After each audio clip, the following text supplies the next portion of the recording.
8.1 Love Music, Love Life. You're very welcome to today's edition of Freshly Pressed 981. I'm Ayo Myro SA. My name is Valentine Ohu. Good morning.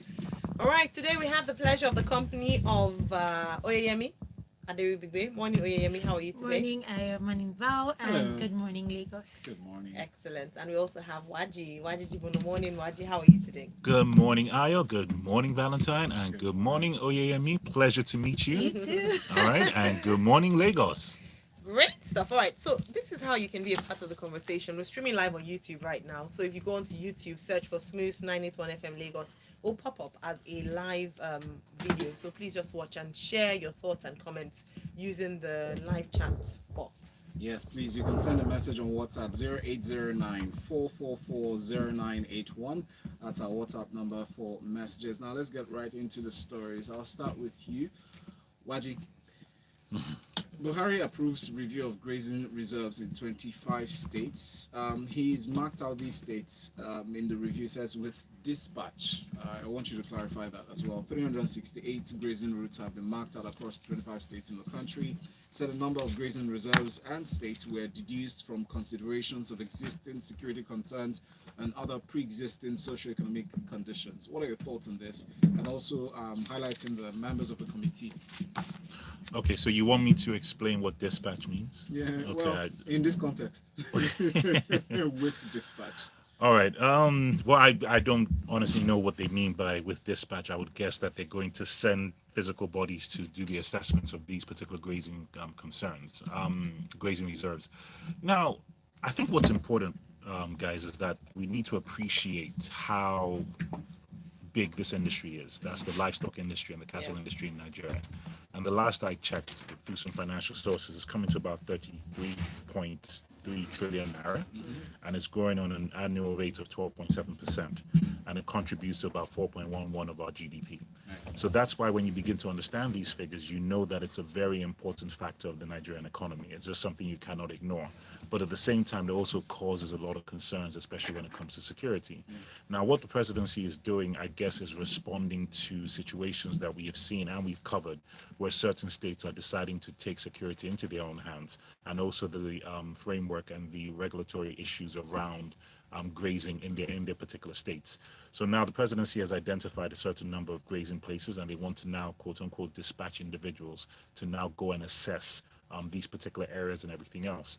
I think for me, what's missing, and also when you look at the individuals that are constituted in this particular committee, when you look at people who are Minister of Water Resources, Agriculture, and Rural Development, Environment, etc., I think for me, what is very important with this technical subcommittee is that in the quote unquote dispatch to these particular areas, I think you need to have representatives from the states that join this technical subcommittee.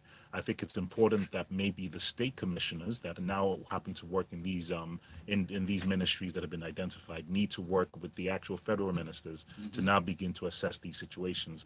That is what for me will give it its tentacles and its legs to actually give it more credibility to move forward. I think it's important not to say that they're not going to do it because it hasn't been stated in this article. What I think will be important that if indeed they are doing it is to communicate that they're going to be working with the state commissioners of these ministries to make sure you have a collaborative working situation.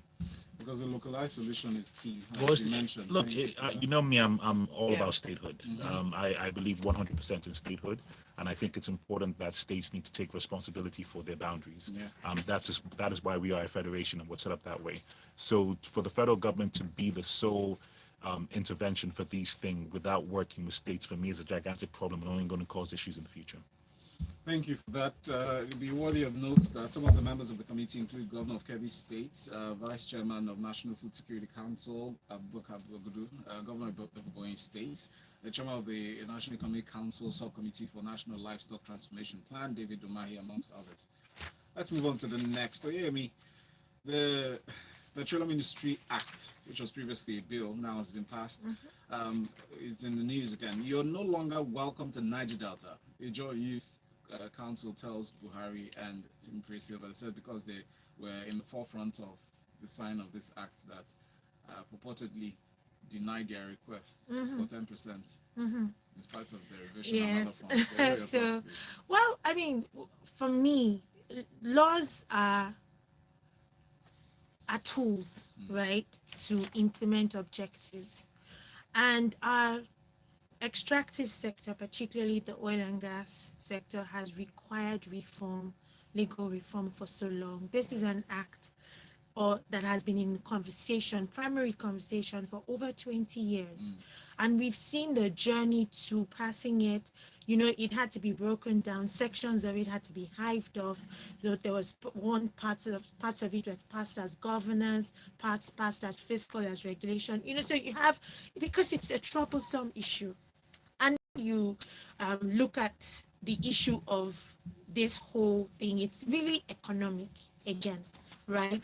Regions who feel they have proprietary interest in certain assets, right? And they feel that they have been cheated. Now, the justice of the issue is still under question. We need to review procedure, look at, okay, there were dissents in the House, were they properly attended to?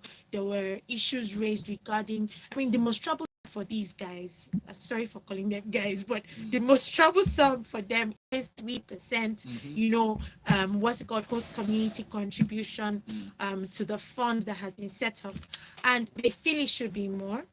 I personally think that whether 3% or 10%, the use of the funds is what's most important, right? Let's start with what we have and let's begin to, because we need to start seeing these as assets to be exploited for the country, right? Nigeria is developing as a whole. Yes, we have assets in regions, but across board, we all need to begin to see these things as what's it called, a collaborative effort as against regional ownership. And I know that this conversation has political twist. We need to strip these conversations of those political twists. So I don't know, I mean I think that this will be resolved in due course if the law is properly implemented, if people begin to see progress with, because 3% is better than nothing, right? Yes. And 75% of that fund is actually directed at investing in infrastructure and the growth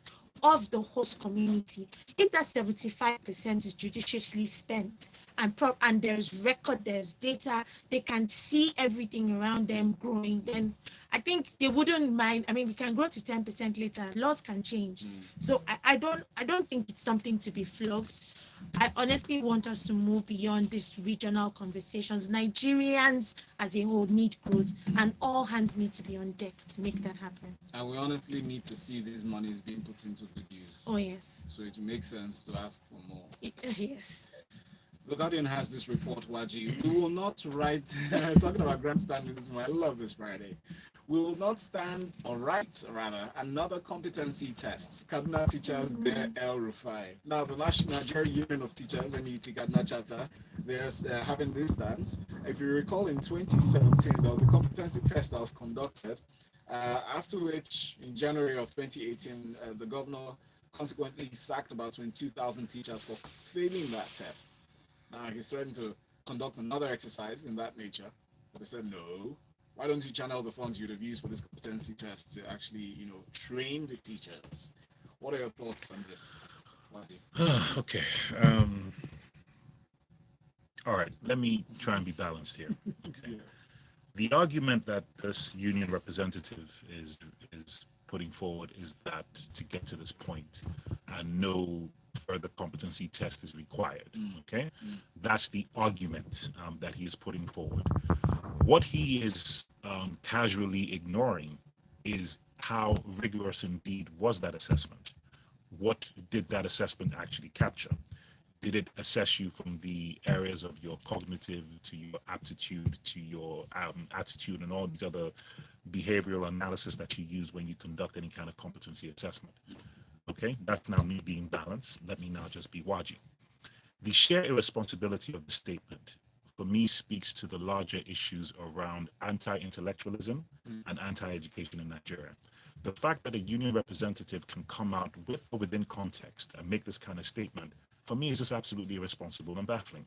And the reason why I say this is that how can you even, whether you agree with the competency test or not, how can you even make a statement as a teacher that is educating children that are going to go into the future and now run this country, speak against you being assessed? And that for me is where the problem is. you are completely ignoring the actual tenets of the ability for you to be assessed on a regular basis to make sure that you are up to scratch, to make sure that you have the skill sets in order for you to teach. Any of us in any professional capacity, you guys included, are constantly going through mechanisms to make sure your skills are up to date, to make sure that you are current and relevant. Yeah. Where you were 10, 15 years ago cannot be where you are today. That's correct. I know what I've had to go through in my career. I know what I've had to go through in the last 18 months with COVID, how I've completely had to redesign and rethink and reframework my learning and everything else in order for me to provide services that are relevant to the clients that pay me to do my job. So teachers, you also have to be assessed. Whether you agree with it or not is a completely different conversation, but don't come out and make these statements. This is why our education budget is so low. And this is buttressing the points that the governor is making. Exactly. And you are literally feeding into his hands. Yeah.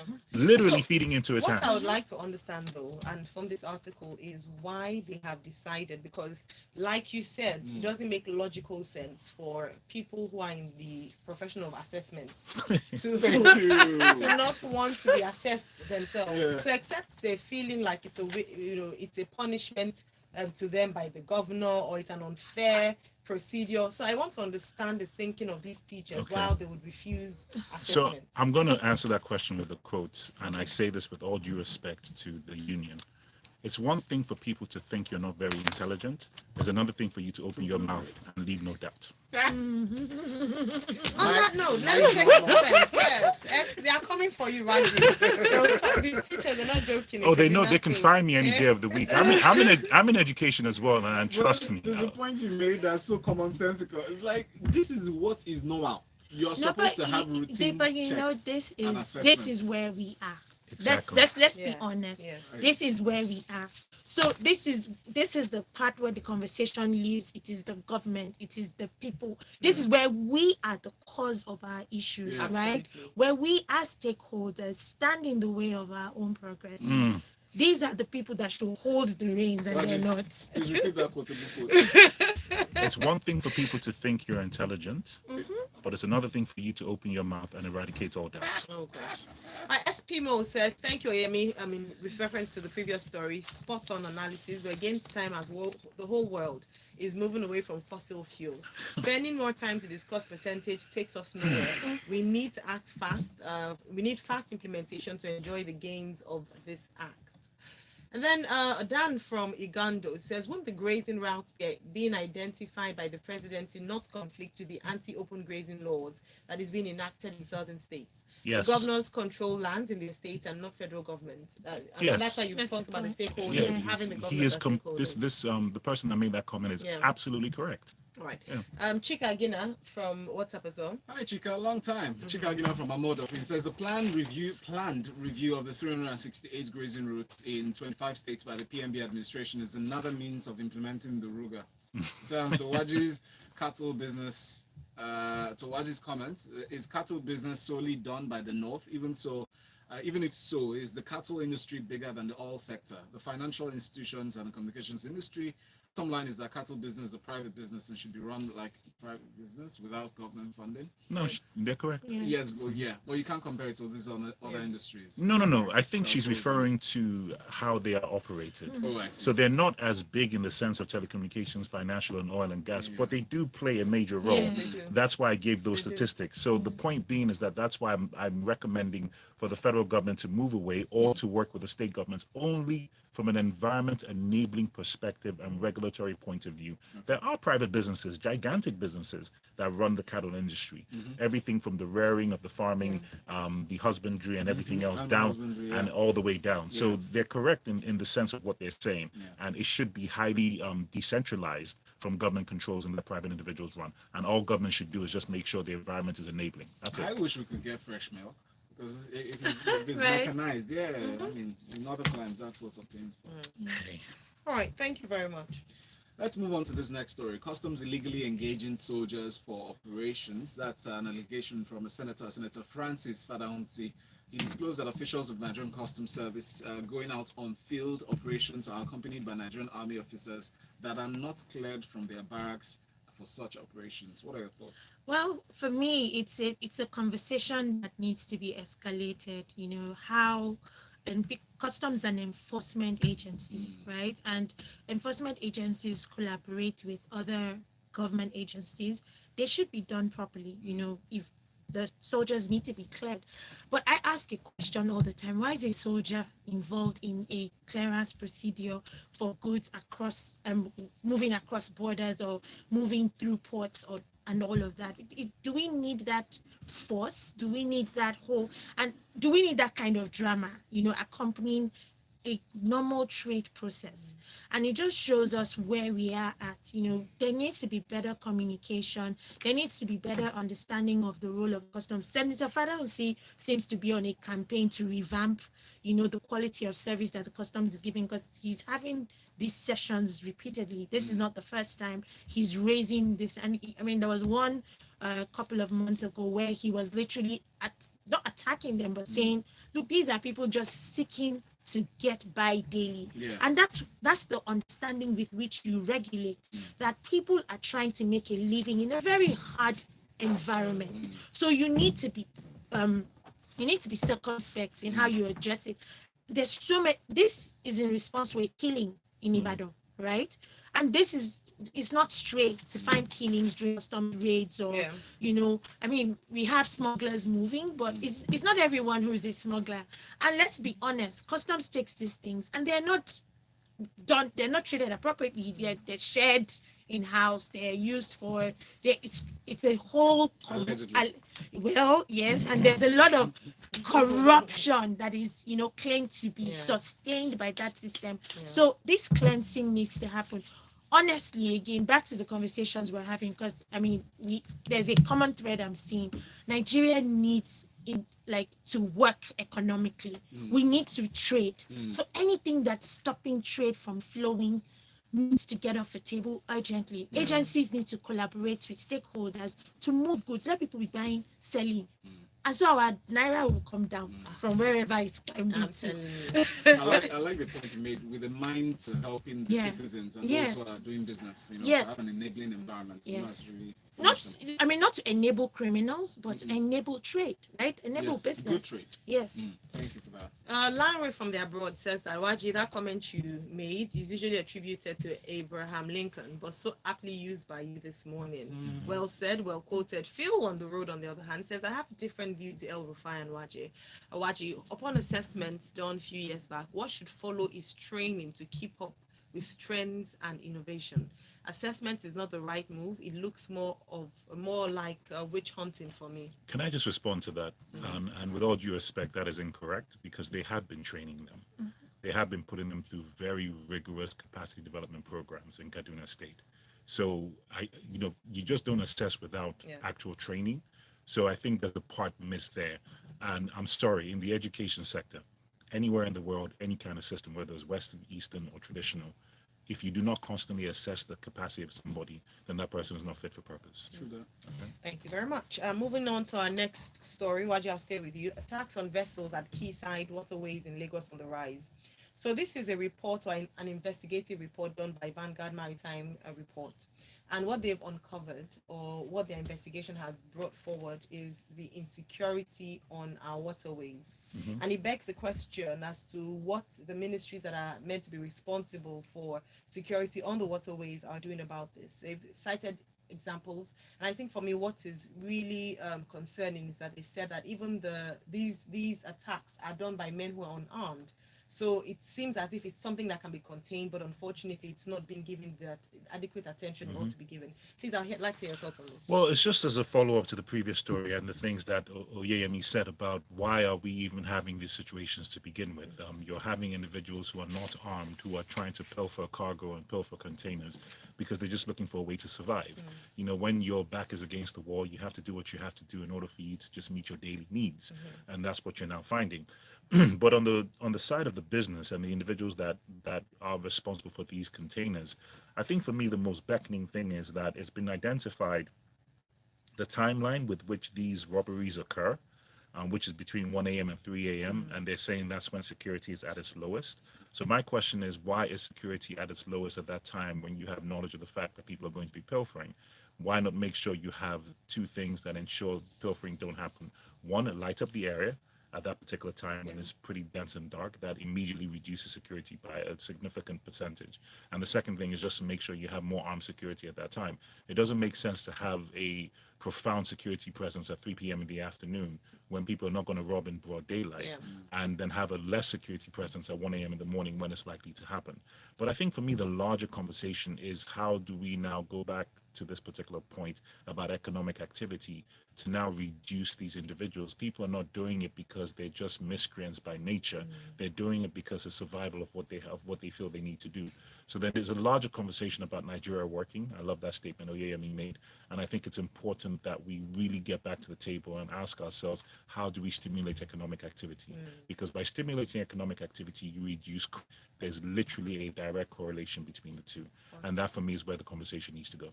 Excellent. Thank you very much. Right. So, Dapo Lawal on WhatsApp. Says, good morning, Smooth. There's absolutely no need to use the military. It goes to show that we're still all stuck in the military era. State governments use the military too. This is why the police is not up to scratch. And it adds the educational workers, like any other, should be open to scrutiny. And in this case, assessment. However, they should be trained and also rewarded. True. So to balance that, I do agree in terms of compensation and welfare of teachers. Absolutely. And I think it's what you had mentioned. All right, let's move on to health, right? Joint health sector unions, JOHESU, calls for flat pay hazard allowance across board. We know that several arms of the health sector are currently on strike. The resident doctors, I believe it's only the consultants who are still going to work at least, are not fighting for one thing or the other. So it's something they need to deal with. They are the negotiation table with the government, and part of what they're bringing to the table, that's what JOHESU is, that you must, let's look at our hazard allowance, and it has to be flat pay. Please tell us what you think. There's really nothing to report on this story. It's an alarm, right? For me, this story is still just an alarm of how critical our healthcare sector, or the critical state in which our health sector is. There's a story that we're supposed to do later on the day about 879 foreign That's trained. the next one. Who are joining. And I'm saying to myself, where we are at, you have a country of about 200 million people, right? That's the assessment. And you have every single time we're in the middle of a pandemic, and a pandemic that is so uncertain in its nature that we don't know what's coming next. The areas where, when you are fighting, you have those in your front line, you have those in the middle. At all times, you're looking at your assets and saying, who's going for this? Yes. Right now, we need our health sector working. Yes. We need it working. So whatever it takes, and for me, it's such that they are even negotiating at this level is painful, because when you look at the details, so this hazard allowance in some states is as low as 25,000, as low as 5,000. Who gets by on that amount today, right? And in a day, and these are doctors that are serving people, putting themselves at risk. Because we need, because when you even say hazard, is supposed to measure risk, right? And balance risk with the remuneration. Right. So is that amount even sufficient to contain, or does it even take into context the hazards that they're facing? I think we need to have, and we're still back on page one, as we need money. Because for governments to even negotiate, they have to have money. Yes. We're talking about a state that has increased hazard allowance in certain cases. Do they have the money to pay for real? I think they might have, because it's Cross River State. Well, and they didn't pay magistrates for 12 months, Ayo. So they might not have. It can just be a political move to cry and sing. They do a lot of drama in those places. So to be honest, we need to have very honest conversations and stop playing these. When it comes to life, we need to become CEOs, executive officers, handling. So the leaders in those spaces, they're different parts of government, whether it's JOHESU, whether it's the government, whoever is speaking, those people need to stop sitting at the table as, my rights, they need to look, we're in a critical state. What can work? Urgently get it working, and let's move on. If you look at the basic requirements of every individual in this country, in the world, really, especially in the light of COVID, right, the pandemic, if the health workers are on the front lines, what's the basic things required of everyone to do a test, right? How much is a test today? 50,400, and yet we're still arguing about 5,000. 5,000, 25,000, exactly. 10 tests. That's the cost of 10 tests if you want to do it. So they can't afford to test themselves based on the hazard allowance they collect for exposing themselves to the risk. All right, let's go on to the next story, Waji, and I'll start before I go on to this story, just to mention that we have a doctor's deficit, if I can put it that way, in this country. So the WHO recommended ratio of doctor to patient is 1 to 600. In Nigeria, at 200 million purportedly, it's 1 to 5,000. And we have talked about again and again on this show our generous export of doctors from Nigeria with love to the world. And this is due to a number of unfortunate circumstances such as the hazard allowance we talked about just now. Well, this is supposed to be a celebratory news from the Punch newspaper headline. 879 foreign trained doctors, dentists join medical practice in Nigeria. Now, the reason I gave that background of statistics is to help you measure, so that when we're celebrating, we're looking at the numbers to see if it's worth any celebration, if we have enough to fund the deficit that we currently have in the nation. I'd like to hear your thoughts, please. Yeah, I kind of switched off and got lost at foreign trained. I don't know what that means. You know me. I'm a Pan-Africanist, and I take serious exception to these kind of verbiages because I don't know what you're trying to tell me. What does foreign trained mean? You didn't even specify where. Did it happen in Ghana or it happened in Timbuktu? I think one of the popular places is Ukraine. I can give you the name. Malaysia, Ukraine. Okay. All right. All right. Rein it in, Waji. Rein it in. Okay, so, I mean, you said it all. And it's once again one of those things of celebrating mediocrity, because what they're trying to state is that they're doing what they can to close that gap. But with the statistics that you've put in place, where we have one doctor to 5,000 people, introducing 879, maybe it reduces it down to 4,700. Yes, it's movement, but it doesn't necessarily address the actual capacity issue. Why I brought up the issue around foreign trained once again is I have to ask myself, why is that the importance? Are you now telling me all the teaching hospitals in Nigeria are now moribund and cannot produce doctors?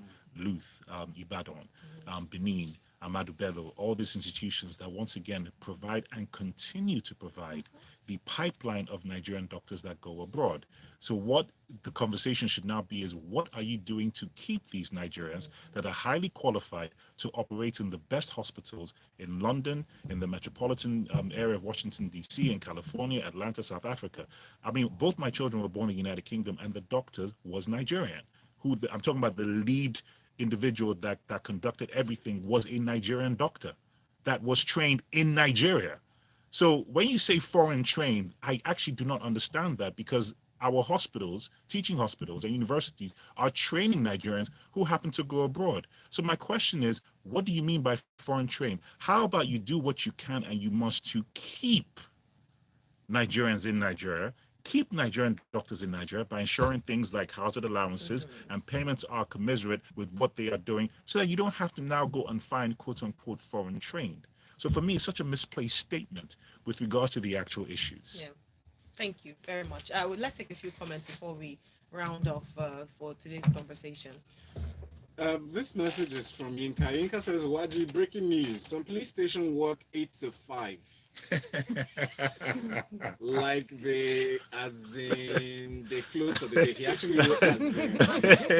I've experienced one of such. I don't need so my chest. You're expecting heavy security presence at night is just funny. So it's like Koforo says, good morning. Please do not be too excited about the foreign trained doctors who just registered. The majority of them still leave.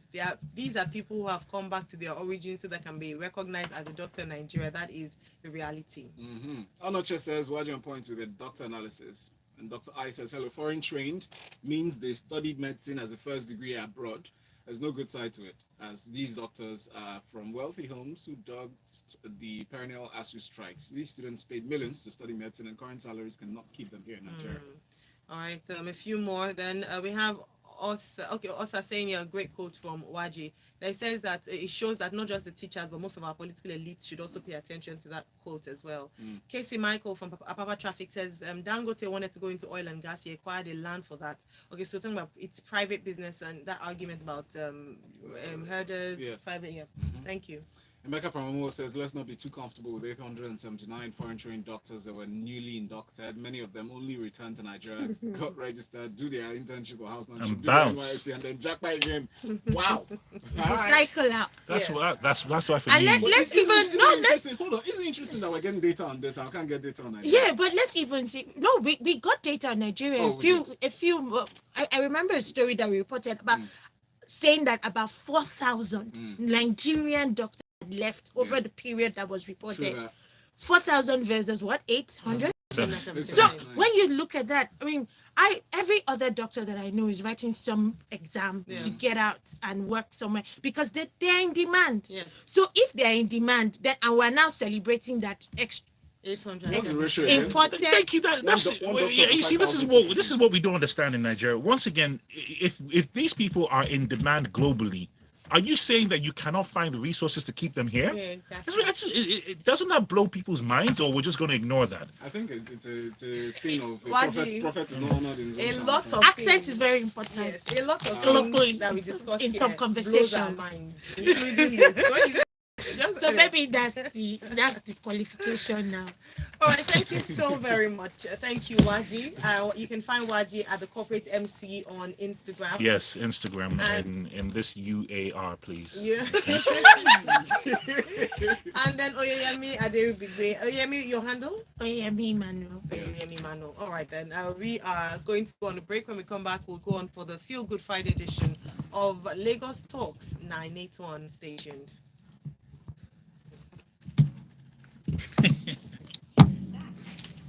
Feel good Friday. Ah.